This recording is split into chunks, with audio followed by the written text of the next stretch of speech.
me living. Today I am going to demonstrate my recipe to make one of my favorite lao dessert, or it can be served as snacks.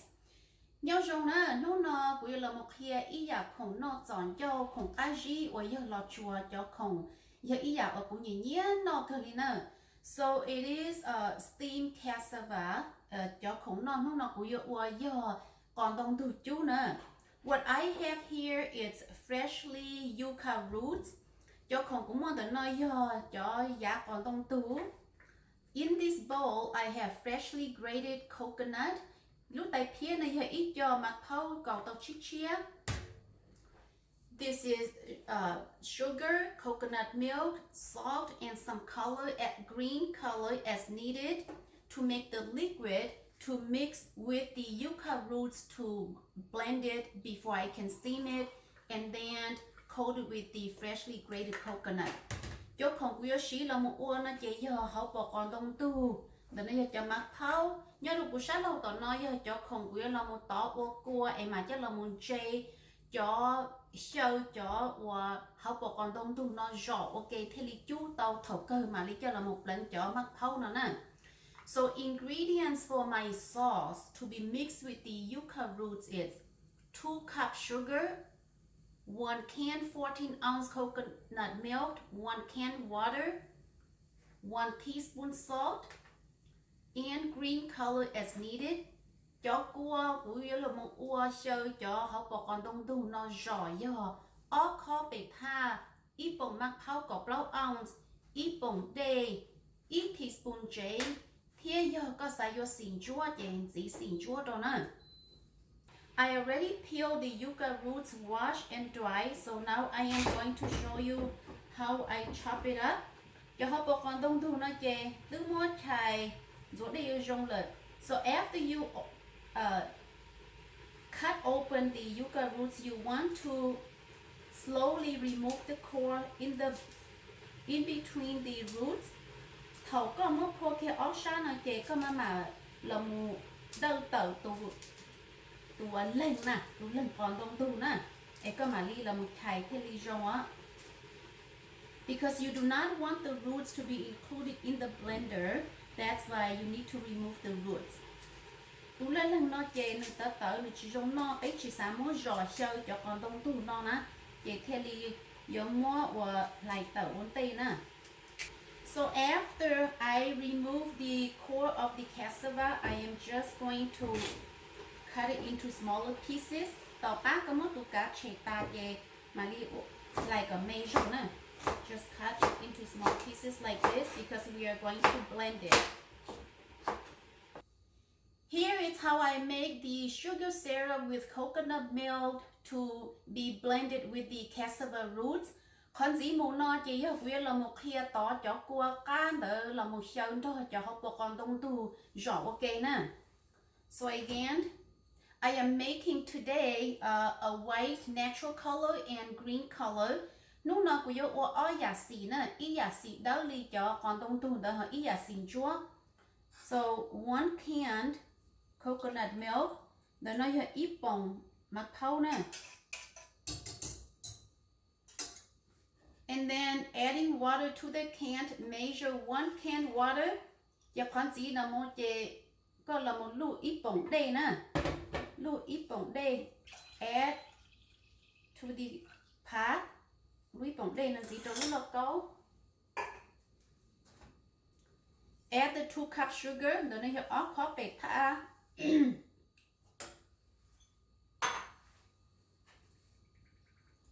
This is the salt, then I have and mix this. I'm going to set this aside because I want to show the other color first, and then we'll go to the stove to cook this. Cú tỏ lúc là câu nó rất chia nè, ai cũng tỏ chọn chúa ổn tê cái mà là mù nhon đời, họ chú say ok á. Again. 1 can coconut, con chúa nó tí giả thiết, ít bổng mặc thâu. If you ask me how much liquid you should be prepared, that all depends on how much cassava roots you are preparing. So if you are going to make a lot, you need to double triple making the liquids. Yo có xã hệ tia có yo ôn tân tàu này kể cho cô nó cái chúng ba có ốp bên bầu là ôn tân tàu trở lý cái yo ôn á. And then in this bowl, I have freshly blended pandan leaves. Nhớ trong lúc tay nó cho cua Qhia or bài tuệ nè. Instead of water, I am using 1 can freshly made pandan juice. Đợt này là một lụ y của bông cho cua Qhia bài tuệ nó.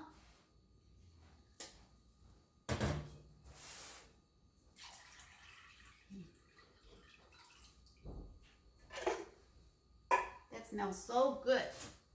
Adding the sugar, gì có bể tha. The salt, okay.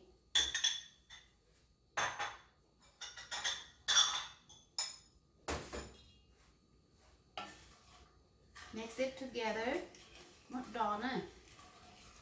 So this color green, I am going to add a bit of green color to the mixture here. Vì tiệc họ chưa ha nó cũng có xỉn chua nè, chén chua chỉ tao giàu quyến gì họ cho xỉn chua nó cho.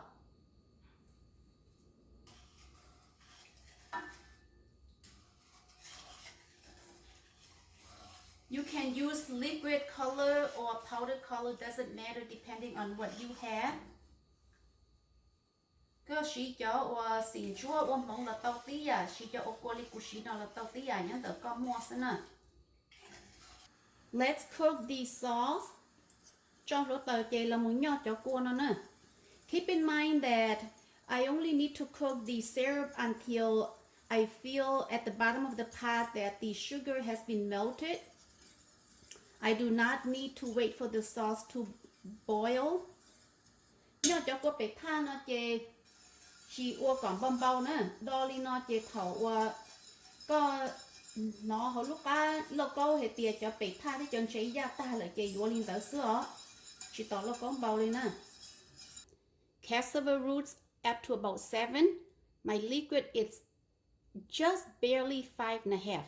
Cho cua cũng chúa yếu luôn cho li chicken the number nó xin nè.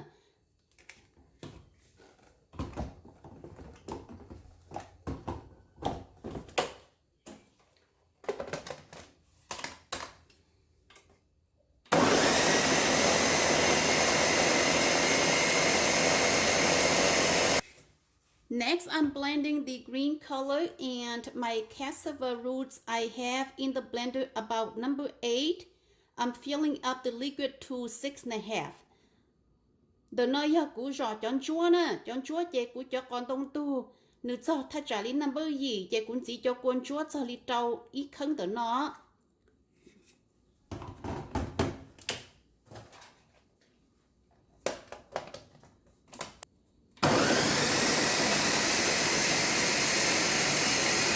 To steam the cassava, I use the half-size foil tray. You can use any kind of tray you wish, but for me, I use this tray. Cú xí lúc tay đỡ chi in ra size nó cho là chú nè, giờ có mua lửa họ tay là chú tàu tí giả thì xí cú xí lúc nó. Give a good mix of the mixture and measure 5 cups of the mixture, pour it into the foil tray. Đó có thể còn đông thu có cho rong kề. Mỗi lúc khó nó là lưu trí khó nè, giờ thì có chỉ lúc tay đỡ chi li cú nó chạy lưu trí khó. I don't like to steam my cassava too thick. 5 cups would give me about an inch thick of the result after I steam it. Cú chỉ nhờ và chú tốt nè, chè cú theo li chú bảo li nó xứ chú ta chè nè tốt thay trả li inch đỡ chè còn đỡ hậu cú lửa.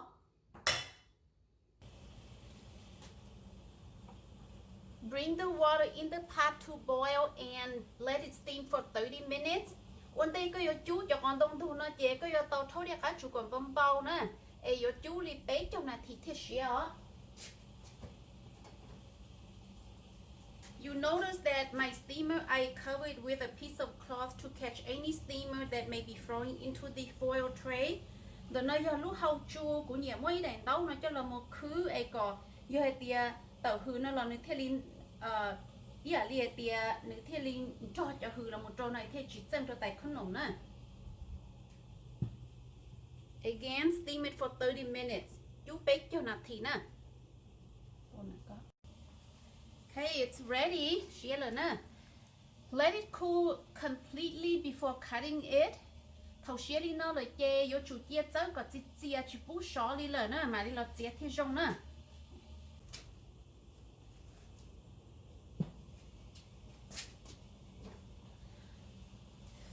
Okay, tay nó share rồi nè. I am usually cutting with the knife, but first I need to spray the knife with Pam so that it does not stick because cassava is very sticky. Mua trái tỉa lo chỉ có mua lúc Pam cho làm một chua ít lửa nè. Em có trái tỉa chỉ xong lâu vì để cho con tung tung nó đừng làm lâu cơ li ạ. So let's cut it.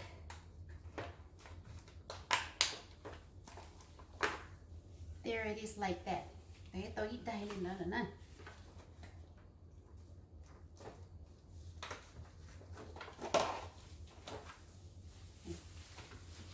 Very nice. Khó sử dụng câu. How nice dùng câu cơ đó. Jingle xem nè. Cut it and throw it to the shredded coconut. Có chỉ để bỏ thành tí xí một chút chung cho hỗ trợ là mà pháo ấy cầu tao nè.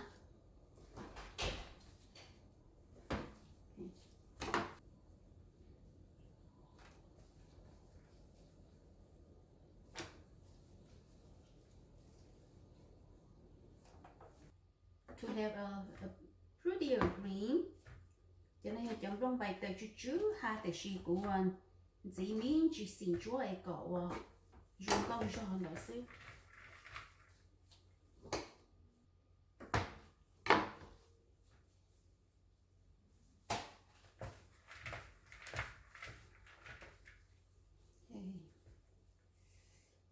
Take the green, shake cho nên chúa nó tờ thiết. The casserole, looking very delicious. Let's enjoy the steamed cassava appetizer or dessert. Đồ của nó còn đông thu chú nè.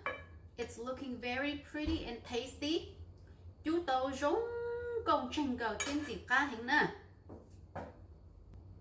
Very tasty. It's sweet, creamy, with the aroma pandan flavor from the pandan leaves. Very delicious. Cá tôm lồng dìa chú cá dìa nè. So delicious.